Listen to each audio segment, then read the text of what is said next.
ദൈവതിരുനാമത്തിന് മഹത്വമുണ്ടാവട്ടെ. Bible reading പ്രോഗ്രാമിൽ സംബന്ധിക്കുന്ന എല്ലാവർക്കും കർത്തൃനാമത്തിൽ സ്നേഹവന്ദനം അറിയിക്കട്ടെ. ഇന്നലെ നമ്മൾ ഉൽപ്പത്തി പുസ്തകം 21 അധ്യായമാണല്ലോ നമ്മൾ വായിക്കുകയും ധ്യാനിക്കുകയും ചെയ്തത്. അതിലെ ഇസ്ഹാക്കിൻ്റെ ജനനവും അതോടൊപ്പം ഇസ്മായേലിനെ ആ ഭവനത്തിൽ നിന്ന് പുറത്തു പോകുന്നതുമായ സംഭവങ്ങൾ നമ്മൾ വായിച്ചു. ഇസ്ഹാക്കിൻ്റെ ജനനവും നമ്മുടെ കർത്താവായ യേശുക്രിസ്തുവിൻ്റെ ജനനവും തമ്മിൽ ചില സാമ്യങ്ങളുണ്ട്. അതുകൂടെ അല്പസമയം പറയാൻ ആഗ്രഹിക്കുന്നു. ഈ രണ്ട് ജനനവും ദൈവവാഗ്ദത്ത പ്രകാരമാണ്. സ്ത്രീയുടെ സന്തതി സർപ്പത്തിൻ്റെ തല ചതിക്കുമെന്ന വാഗ്ദത്തം നിറവേറ്റപ്പെടത്തക്കവണ്ണമാണ് തൻ്റെ ഏകജാതനെ പിതാവായ ദൈവം ലോകത്തിലേക്ക് അയച്ചത്. ഇസ്ഹാക്കിൻ്റെ ജനനവും അബ്രഹാമിനെ ദൈവം വിളിച്ചപ്പോൾ മുതൽ അവന് കൊടുത്ത വാഗ്ദത്തത്തിൻ്റെ പൂർത്തീകരണമായിരുന്നു. അവ രണ്ട് ജനനവും ദൈവവാഗ്ദത്ത പ്രകാരം സംഭവിച്ചതാണ്. രണ്ട് ജനനങ്ങൾക്കും വാഗ്ദത്തം ലഭിച്ചതിന് ശേഷം ചില ഇടവേളകളുണ്ട്. ഏതിൽ നിന്ന് പുറത്തുപോയ മനുഷ്യൻ ആ വാഗ്ദത്തം നൽകി 1000 വർഷങ്ങൾക്ക് ശേഷമാണ് കർത്താവിൻ്റെ മനുഷ്യാവതാരം സംഭവിച്ചതെങ്കിൽ ഇസ്ഹാക്കിനെ നൽകും, ഒരു മകനെ നൽകുമെന്ന് അബ്രഹാമിന് കൊടുത്ത ആ വാഗ്ദത്തത്തിന് ശേഷം 25 വർഷത്തോളം കഴിഞ്ഞിട്ടാണ് ഇസ്ഹാക്കിൻ്റെ ജനനം. രണ്ടിനും ഇടവേളകളുണ്ട്. രണ്ട് വാഗ്ദത്തവും അവിശ്വസനീയങ്ങളായിരുന്നു. സാറ സംശയിച്ചു, വൃദ്ധയായിരുന്ന ഞാൻ എങ്ങനെ മക്കളെ പ്രസവിക്കും? മറിയാമും സംശയിച്ചു, പുരുഷനെ അറിയാതെ ഞാൻ എങ്ങനെ കുഞ്ഞിനെ പ്രസവിക്കും? ഈ രണ്ട് സന്തതികൾക്കും ജനിക്കുന്നതിന് മുൻപ് തന്നെ പേരിട്ടു. യേശുവിൻ്റെ ജനനത്തിന് മുൻപ് യേശുവെന്നും ഇസ്ഹാക്കിൻ്റെ ജനനത്തിന് മുൻപ് ഇസ്ഹാക്ക് എന്നും ജനിക്കുന്നതിന് മുൻപ് തന്നെ ദൈവത്തിൻ്റെ മാലാഖ പറഞ്ഞ് പേരിട്ടതാണ്. രണ്ട് ജനനവും ദൈവം നിശ്ചയിച്ച സമയത്ത് കാലസമ്പൂർണതയിലാണല്ലോ സംഭവിക്കുന്നത്. രണ്ട് ജനനവും അത്ഭുതമായിരുന്നു. ഇസ്ഹാക്കിനും അബ്രഹാമിനും സാറയ്ക്കും വാർദ്ധക്യത്തിലാണ് ഈ മകനെ ലഭിക്കുന്നത്. മറിയത്തിൽ യേശു പുരുഷബീജം കൂടാതെയാണ് ജാതനാവുന്നത്. രണ്ടു മക്കളും അവരുടെ മാതാപിതാക്കൾക്ക് സന്തോഷമുണ്ടാക്കി. ഇസ്ഹാക്ക് ജനിച്ചപ്പോൾ 21:7 നമ്മൾ വായിച്ചു, സാറയ്ക്ക് ചിരി എന്ന് പറഞ്ഞാൽ വലിയ സന്തോഷമുണ്ടായി. നമ്മുടെ കർത്താവ് സ്ഥാനമേറ്റപ്പോൾ പിതാവായ ദൈവം സന്തോഷിച്ചു, എൻ്റെ പ്രിയപുത്രൻ ഇവനിൽ ഞാൻ പ്രസാദിക്കുന്നു. രണ്ടുപേരും പിതാക്കന്മാരെ അനുസരിച്ചു. യാഗത്തിന് കൊണ്ടുപോകുമ്പോൾ അവിടെ ഒരിക്കലും ഇസ്ഹാക്ക് ബലിയാകുന്നതിന് മടി പറയുന്നില്ല. നമ്മുടെ കർത്താവും ഗെത്സമനായിൽ പ്രാർത്ഥിച്ചു, പിതാവേ, എൻ്റെ ഇഷ്ടമല്ല അവിടുത്തെ ഇഷ്ടം എന്നിൽ പൂർണ്ണമാവട്ടെ. അപ്പോൾ ഇവിടെ ഇസ്ഹാക്ക് ബലിയിൽ നിന്ന് രക്ഷപ്പെടുന്നത് യേശുക്രിസ്തുവിൻ്റെ പുനരുത്ഥാനത്തിന് മുൻകുറിയായി പരിശുദ്ധ സഭ കാണുന്നുണ്ട്. അതും കൂടി 21 അധ്യായവുമായി ബന്ധപ്പെട്ട് നമ്മൾ ചിന്തിക്കേണ്ടതാണ്. ഇന്ന് നമ്മൾ 22 അധ്യായത്തിലേക്കാണല്ലോ നമ്മൾ പ്രവേശിക്കുന്നത്. പരീക്ഷ, ഇത് അബ്രഹാമിനെ ദൈവം അവസാനമായി പരീക്ഷിക്കുന്നതാണ്. തൻ്റെ ഏകജാതനെ യാഗമർപ്പിക്കുവാൻ അബ്രഹാമിനോട് ആവശ്യപ്പെടുന്നത് സംഭവമാണ് 22 അധ്യായം. ജീവിതത്തിൽ പരീക്ഷ എല്ലാവർക്കും പേടിയാണ്. പഠിക്കുന്ന കുട്ടികൾക്കും പരീക്ഷ പേടിയാണ്. പക്ഷേ പരീക്ഷ ഉണ്ടെങ്കിൽ മാത്രമേ ആ പഠനത്തിന് സുഖമുള്ളൂ. ജീവിതത്തിൽ നേരിടുന്ന പരീക്ഷകളെ സന്തോഷത്തോടെ പ്രത്യാശയോടെ സ്വീകരിക്കാൻ നമുക്ക് സാധിക്കുമ്പോൾ മാത്രമാണ് നമ്മൾ വിശ്വാസികളാകുന്നത്. ഇവിടെ ഇസ്ഹാക്കിനെ യാഗം കഴിക്കുവാനാണ് യഹോവയായ ദൈവം ആവശ്യപ്പെടുന്നത്. അബ്രഹാമിനെ ദൈവം വിളിച്ചത് താൻ കാണിച്ചു കൊടുത്ത മാർഗത്തിലൂടെ സഞ്ചരിക്കുക എന്നതിനേക്കാൾ ഉപരിയായി അവൻ അഗ്നിശോധനയ്ക്ക് ഇവിടെ വിധേയനാവുകയാണ്. പ്രതീക്ഷകൾക്കതീതമായി ലഭിച്ച മകനെ, തൻ്റെ ഭാവിക്ക് ഏക അവലംബമായിരുന്നവനെ വിട്ടുകൊടുക്കുവാൻ ആവശ്യപ്പെടുകയാണ്. ആദ്യം വിളിച്ചപ്പോൾ സ്നേഹിക്കുന്ന എല്ലാവരെയും വിട്ട് പിതൃഭവനത്തെയും ചാർച്ചക്കാരെയും വിട്ട് കാണാത്ത നാട്ടിലേക്ക് പുറപ്പെടുവാനുള്ള ആ കൽപ്പനയോടുകൂടി യാത്ര ആരംഭിച്ചവന് അതിനേക്കാൾ അതികഠിനമായ ഒരു പരീക്ഷയിലേക്ക് ദൈവം ഇവിടെ കൊണ്ടുപോവുകയാണ്. ഇവിടെ അബ്രാഹാമിൻ്റെ ആ വിശ്വാസത്തിൻ്റെ പൂർണ്ണത എന്തേ എന്ന് നമുക്ക് വളരെ വ്യക്തമായി മനസ്സിലാക്കുവാൻ സാധിക്കുന്നുണ്ട്. റോമർ 4:1 മുതൽ 3 വരെ പൗലോസ്ലീഹ വിശ്വാസത്തിലുള്ള നീതീകരണത്തെപ്പറ്റി പറയുമ്പോൾ യാക്കോബ് ശ്ലീഹ പ്രവൃത്തിയാലുള്ള നീതീകരണത്തെക്കുറിച്ച് നമ്മെ ഓർമ്മപ്പെടുത്തി. അബ്രാഹാം നീതീകരിക്കപ്പെട്ടത് തൻ്റെ മകനെ യാഗം അർപ്പിക്കുവാൻ തക്കവണ്ണം ദൈവസന്നിധിയിൽ തയ്യാറായി എന്നുള്ളത് കൊണ്ടാണ്. ആ വിശ്വാസം തൻ്റെ പ്രവൃത്തിയാൽ യാഗം കഴിക്കേണ്ടി വന്നില്ല എങ്കിലും യാഗം കഴിച്ചതിന് തുല്യമായി ദൈവം ആ പ്രവൃത്തിയെ അവിടെ അംഗീകരിക്കുകയാണ്.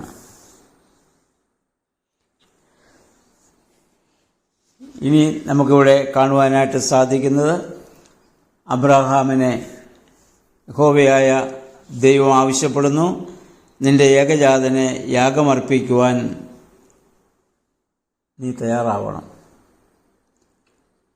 അബ്രാഹാം എല്ലാറ്റിനേക്കാൾ അധികമായി ദൈവത്തെ സ്നേഹിക്കുന്നുണ്ടോ എന്നറിയുന്നതിന് വേണ്ടിയാണ് ദൈവം അബ്രാഹാമിനെ ഇവിടെ പരീക്ഷിക്കുന്നത്. ഈ പരീക്ഷ നൽകുമ്പോൾ അബ്രാഹാമിന് ഏകദേശം 125 വയസ്സോളം പ്രായമുണ്ട്. ഇസ്ഹാക്ക് ജനിച്ച, അപ്പോൾ ഇസ്ഹാക്കിന് ഒരു 25 വയസ്സ് പ്രായം നമുക്ക് കണക്കാക്കാം. നിന്റെ മകനായ ഇസ്ഹാക്കിനെ നീ എനിക്ക് യാഗമർപ്പിക്കണം. അതിന് 3 ദിവസത്തെ സാവകാശം ദൈവം അബ്രാഹാമിന് നൽകുന്നുണ്ട്. 3 ദിവസം നടന്ന് മോറിയാമലയിൽ ചെന്ന് അവിടെയാണ് യാഗമർപ്പിക്കുന്നത്. ആ 3 ദിവസത്തിനകം ഏത് സമയത്തും വേണമെങ്കിൽ അബ്രാഹാമിന് ഇതിൽ നിന്ന് പിന്മാറാം. അബ്രാഹാമിൻ്റെ ആ 3 ദിവസം അബ്രാഹാം അനുഭവിച്ച ഹൃദയവ്യത അഥവാ ആ വെല്ലുവിളി എന്തെന്ന് നമ്മൾ മനസ്സിലൊന്ന് ഓർക്കുക. വേണമെങ്കിൽ അബ്രാഹാമിന് ചോദിക്കാമായിരുന്നു, ഇങ്ങനെ ഈ മകനെ തിരികെ ചോദിക്കുവാനാണെങ്കിൽ, യാഗമർപ്പിക്കാനാണെങ്കിൽ നീ പിന്നെ എന്തിനാണ് ഈ മകനെ എനിക്ക് നൽകിയത്? ദൈവം സ്നേഹമാണെന്ന് എങ്ങനെയാണ് ഞാൻ വിശ്വസിക്കേണ്ടത്? ഒരുപാട് ചിന്തകളിലൂടെ, പ്രതിസന്ധി ഘട്ടങ്ങളിലൂടെ ആ 3 ദിവസം അബ്രാഹാം കടന്നുപോയിട്ടുണ്ട്. ഒരുപോലെ കണ്ണ് അബ്രാഹാം ഉറങ്ങിയിട്ടുണ്ടാവില്ലല്ലോ. ഇവിടെ മകനെ യാഗമർപ്പിക്കാൻ പോകുമ്പോൾ സാറയോട് അബ്രാഹാം ഈ കാര്യം പറഞ്ഞില്ല. പറഞ്ഞാൽ ഒരിക്കലും യാഗം അവിടെ നടക്കില്ല, സാറ സമ്മതിക്കില്ല. അതുകൊണ്ട് അബ്രാഹാം സാറയോട് പോലും പറയാതെയാണ് ദൈവികമായ കൽപ്പനയ്ക്ക് വിധേയമായി അതിന് തയ്യാറാവുകയാണ്. ആ മനുഷ്യൻ വിശ്വാസികളുടെ പിതാവായില്ലെങ്കിൽ പിന്നെ ആരാണാവുക? ദൈവം ആ തിടുക്കത്തിൽ ഒരു കാര്യം ചെയ്യുവാൻ നമ്മളോട് ആവശ്യപ്പെടുന്നില്ല. 3 ദിവസത്തെ സാവകാശം ദൈവം അബ്രാഹാമിനിവിടെ കൊടുത്തു. ആ മകനെ യാഗമർപ്പിക്കാൻ അബ്രാഹാം തയ്യാറാകുമ്പോൾ, ദൈവമേ, ഇതാ എനിക്ക് ഭൂമിയിൽ കൈവശമുള്ള ഏറ്റവും പ്രിയപ്പെട്ടതിനേക്കാൾ അധികം ഞാൻ അങ്ങയെ സ്നേഹിക്കുന്നു എന്നുള്ള വലിയ പ്രഖ്യാപനമാണ് അബ്രാഹാം ഇവിടെ നടത്തുന്നതെന്ന് നമുക്കറിയാം. അബ്രാഹാമിനോടൊപ്പം ഇസ്ഹാക്കിൻ്റെയും വലിയ സമർപ്പണം നമുക്കിവിടെ കാണാം. അബ്രാഹാമിന് ഇപ്പോൾ 125 വയസ്സോളം പ്രായമുണ്ടാവും. അപ്പം ഇസ്ഹാക്കിന് 25 വയസ്സ് പ്രായമുണ്ട്. 125 വയസ്സ് പ്രായമുള്ള വാർദ്ധക്യത്തിലായിരിക്കുന്ന അപ്പനെ കുതറി ഓടുവാൻ അല്ലെങ്കിൽ അതിന് വിധേയപ്പെടാതിരിക്കുവാൻ ഇസ്ഹാക്കിന് സാധിക്കും. പക്ഷേ ഇസ്ഹാക്ക് അങ്ങനെയൊരു ശ്രമം നടത്തിയതായിട്ട് നമ്മളിവിടെ പറയുന്നില്ല. തൻ്റെ അപ്പൻ്റെ ഇഷ്ടത്തിന് താൻ പൂർണ്ണമായി സമർപ്പിച്ചു കൊടുക്കുകയാണ്. ഇസ്ഹാക്ക് സമ്മതിക്കാതെ അബ്രാഹാമിന് ഒരിക്കലും ഇസ്ഹാക്കിനെ ബന്ധിച്ച് യാഗപീഠത്തിൽ കിടത്തുവാൻ സാധിക്കുകയില്ലല്ലോ. ഇതിൽ നിന്ന് ഒരു മകൻ അപ്പനെ എങ്ങനെ അനുസരിക്കണമെന്ന് അബ്രാഹാം തൻ്റെ മകനെ എത്രമാത്രം ശക്തമായി പഠിപ്പിച്ചിരുന്നു എന്നുള്ളത് നമുക്ക് മനസ്സിലാക്കാം. ഞാൻ നിന്നെ യാഗമർപ്പിക്കാൻ പോകുകയാണ്, നീ കയറിക്കെടുക്കുക എന്ന് പറയുമ്പോൾ, അങ്ങനെ ആയിക്കോട്ടെ അപ്പ എന്ന് മറുപടി നൽകുന്ന വിധം ഒരു മകനെ വളർത്തിക്കൊണ്ടുവരുവാൻ അബ്രാഹാമിന് സാധിച്ചു എന്നുള്ളതാണ് ആ മനുഷ്യൻ്റെ ശ്രേഷ്ഠത. ഈ പ്രവൃത്തിയെ അബ്രാഹാം ആരാധന എന്നാണ് വിളിച്ചത്. 22:5 നമ്മൾ വായിക്കുന്നു, ഞാൻ ദൈവത്തെ ആരാധിക്കാൻ പോകുന്നു എന്നും പറഞ്ഞാണ് ഇസ്ഹാക്കിനെയും കൊണ്ട് പോകുന്നത്. യാഗാർപ്പണം, മകനെ യാഗമായി നൽകുന്നത് ആരാധനയായിട്ടാണ് അബ്രാഹാം ഇവിടെ കാണുന്നത്.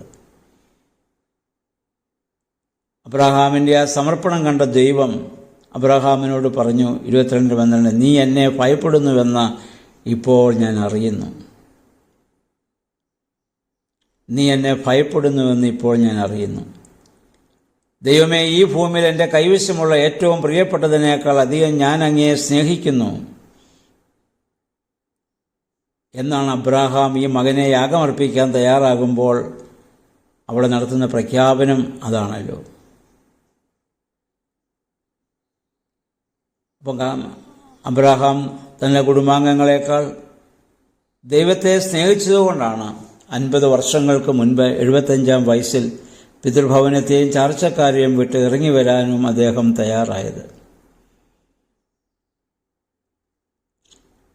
അവിടുന്ന് ഇറങ്ങിയപ്പോൾ മുതൽ ദൈവത്തോടുള്ള അദ്ദേഹത്തിൻ്റെ സ്നേഹവും വിശ്വാസവും വർദ്ധിച്ചിട്ടുള്ളതല്ലാതെ ഒട്ടും കുറഞ്ഞിട്ടില്ല എന്ന് ഈ സംഭവം നമ്മളെ ബോധ്യപ്പെടുത്തുന്നുണ്ട്. നമ്മുടെയൊക്കെ ജീവിതത്തിൽ ഇങ്ങനൊരു പരീക്ഷണത്തെ നേരിടേണ്ടി വന്നാൽ നാം എങ്ങനെ പ്രതികരിക്കും എന്നൊരു നിമിഷം ചിന്തിക്കുക. ചോദിക്കുന്നു ലഭിക്കാതെ പോകുമ്പോൾ തന്നെ ദൈവത്തെ നമ്മൾ വിട്ടുപോകുന്നവരാണ്. എന്നാൽ തനിക്ക് വാഗ്ദത്തമായി ലഭിച്ച ആ മകനെ പൂർണ്ണമായി ദൈവത്തിന് സമർപ്പിക്കുവാൻ തക്കവണ്ണം അബ്രാഹാം ഇവിടെ തയ്യാറാവുകയാണ്. അബ്രാഹാമിൻ്റെ ഈ ബലിയും നമ്മുടെ യേശുക്രിസ്തുവിൻ്റെ കാൽവറി യാഗവുമായി നമ്മുടെ പിതാക്കന്മാർ, സുറിയാനി സഭാ പിതാക്കന്മാർ ബന്ധിപ്പിച്ചിട്ടുണ്ട്.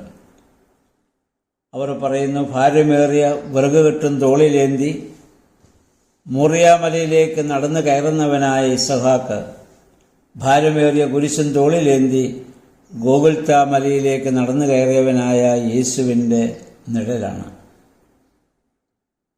ഇസഹാക്ക് അവിടെ ആ യാഗമർപ്പിക്കാൻ താനാണ് യാഗമൃഗമെന്നറിഞ്ഞപ്പോൾ, യാഗവസ്തുവെന്നറിഞ്ഞപ്പോൾ ഇസഹാക്ക് ഒരിക്കലും അവിടെ കുതിർന്നില്ല, മടി പറയുന്നില്ല.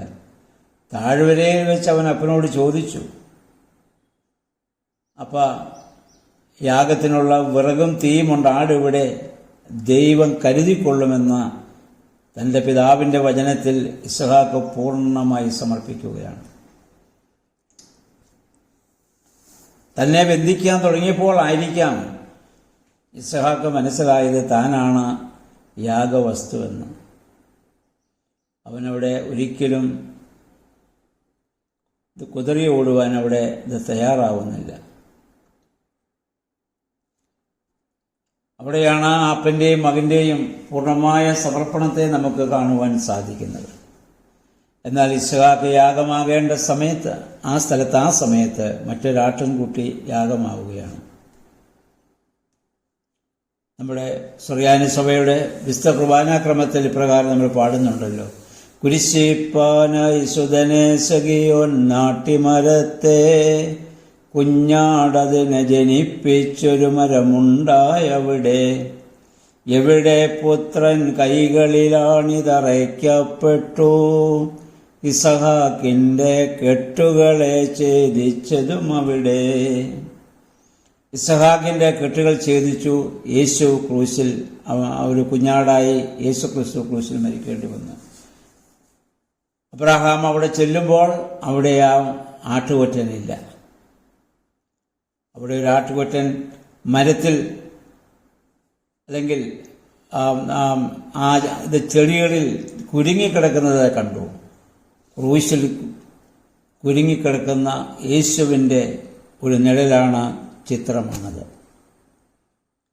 അപ്പോൾ പുതിയ നിയമത്തിൽ സംഭവിക്കേണ്ടതൊക്കെ അതിൻ്റെ നിഴലായി പഴയ നിയമത്തെ നമ്മൾ കാണുന്നതും പഴയ നിയമത്തെ പ്രാധാന്യത്തോടെ സഭ കാണുന്നതും ആദരിക്കുന്നതും വായിക്കുന്നതും ധ്യാനിക്കുന്നതുമൊക്കെ ഇപ്രകാരമുള്ള സാമ്യങ്ങൾ പുതിയ നിയമത്തിൽ നടക്കുന്നതിൻ്റെ ഒക്കെ നിഴല് പഴയ നിയമത്തിൽ സംഭവിക്കുന്നു എന്നുള്ളതുകൊണ്ടാണെന്ന് കൂടി നമ്മൾ മനസ്സിലാക്കേണ്ടതാണ്. ഇവിടെ നമ്മൾ മനസ്സിലാക്കേണ്ടത് അബ്രഹാമിൻ്റെ ജീവിതത്തിൽ ഇപ്പോൾ ഏകദേശം 4 പ്രതിസന്ധി ഘട്ടങ്ങളിലൂടെ അബ്രഹാം ഇപ്പോൾ കടന്നു പോവുകയാണ്. ഒന്നാമത് പിതാവിനെയും തൻ്റെ നാടിനെയും ബന്ധുജനങ്ങളെയും ഒക്കെ ഉപേക്ഷിക്കേണ്ടി വന്നു. രണ്ടാമത് അദ്ദേഹം നേരിട്ട ഒരു വലിയ പരീക്ഷണ, ലോത്തിനെ സ്നേഹിച്ചുവെങ്കിലും ലോത്തിനെ വേർപിരിയേണ്ട സാഹചര്യം വന്നു. മൂന്നാമത് തൻ്റെ രക്തത്തിൽ നിന്ന് പിറന്ന ആദ്യം ഹാഗാറിൽ നിന്ന് തനിക്ക് ജനിച്ച ഇസ്മായേലിനെ വേർപിരിയേണ്ടി വന്നു. അവസാനം ഇതാ ഏകജാതനെ വാഗ്ദത്ത സന്തതിയായി ദൈവം നമുക്ക് തന്ന ഇസ്ഹാക്കിനെ യാഗം കഴിക്കേണ്ടി വരുന്നു. ഇതുപോലെയുള്ള ഏതെങ്കിലും ഒരു പരീക്ഷകളെ നമുക്ക് അതിജീവിക്കേണ്ടി വന്നാൽ നമ്മുടെ വിശ്വാസം വർദ്ധിക്കുമോ അതോ വിശ്വാസം നമ്മുടെ കുറഞ്ഞു പോകുമോ നമ്മൾ ചിന്തിക്കേണ്ടതാണ്. അബ്രഹാമിൻ്റെ പ്രവൃത്തിയാൽ ദൈവം അവൻ്റെ വിശ്വാസത്തെ മനസ്സിലാക്കുകയാണ്. ഇനി ആ സ്ഥലത്തിന് യഹോവയിലെ അഥവാ ദൈവം കരുതുന്നവനർത്ഥമുള്ള പേര് വരികയാണ്. ഈ സ്ഥലമാണ് പിന്നീട് ഗോകുൽത്തയായി മാറിയതെന്ന് നമ്മുടെ പിതാക്കന്മാർ പറയുന്നുണ്ട്. അബ്രഹാം ഇവിടെ ബലി കഴിച്ചില്ലെങ്കിലും ബലി കഴിച്ചതായി ഇവിടെ കണക്കാക്കപ്പെടുകയാണ്. ഈ സമയത്തെ ആ ഇസ്ഹാക്കിൻ്റെ യാഗവുമായി ബന്ധപ്പെട്ട് ഉൽപ്പത്തി പുസ്തകം 22-ാം അധ്യായത്തോട് ചേർന്ന് സങ്കീർത്തനം 22-ാം സങ്കീർത്തനവും യെശയ്യാ പ്രവചനം 53-ാം അധ്യായം നമ്മൾ വായിക്കുന്നത് വളരെ നന്നായിരിക്കും. ഇതിൻ്റെ പിന്നീടുള്ള അതിൻ്റെ പൂർത്തീകരണമായിട്ടാണ് 22-ാം സങ്കീർത്തനം 22, യെശയ്യാ പ്രവചനം 53. അത് രണ്ടും കൂടെ വായിക്കുമ്പോൾ ഈ ഉൽപ്പത്തി പുസ്തകം 22-ാം അധ്യായം കൂടി വായിക്കുമ്പോൾ അതിൻ്റെ പൂർണ്ണതയിൽ നമുക്ക് എത്തിച്ചേരുവാനായിട്ട് നമുക്ക് സാധിക്കും. അപ്പോൾ അതുകൊണ്ട് ആ വിശ്വാസത്തിൻ്റെ ആ ശോധനയെ പ്രത്യാശയോടെ അതിജീവിപ്പാൻ നമുക്ക് ഇടയായിട്ട് തീരണം. അബ്രഹാമിൻ്റെ ആ വിശ്വാസത്തിൽ നമ്മുടെ വിശ്വാസത അബ്രഹാമിൻ്റെ മക്കളായി നമ്മളൊക്കെ മാറ്റപ്പെട്ടവരാണ്. അപ്രകാരം ദൈവമേ ജീവിതത്തിൽ നേരിടുന്ന ഓരോ പ്രതിസന്ധി ഘട്ടങ്ങളെയും ദൈവം അത് നൽകുന്ന ശോധനയുടെ അനുഭവങ്ങളായി മാത്രം കണ്ടുകൊണ്ട് ദൈവത്തോട് അബ്രഹാം ഓരോ കടമ്പകൾ കടക്കുമ്പോഴും ഓരോ പ്രതിസന്ധി പോകുമ്പോഴും വിശ്വാസം കൂടിക്കൂടി വർദ്ധിച്ചാണ് വരുന്നത്. അപ്രകാരം ജീവിപ്പാൻ നമുക്കിടയാകട്ടെ. ജീവിതത്തിലെ എല്ലാ പ്രതിസന്ധി ഘട്ടങ്ങളും കർത്താവിനോട് ചേർന്ന് നമ്മളും ക്രൂശ് വഹിക്കുന്ന അനുഭവങ്ങളായി മാത്രം കണ്ടുകൊണ്ട് അതിനെ പ്രത്യാശയോടെ അതിജീവിപ്പാൻ നമുക്കിടയാകട്ടെ. അതിന് ദൈവത്തിൻ്റെ പരിശുദ്ധാത്മാവ് നമ്മെ സഹായിക്കുമാറാകട്ടെ.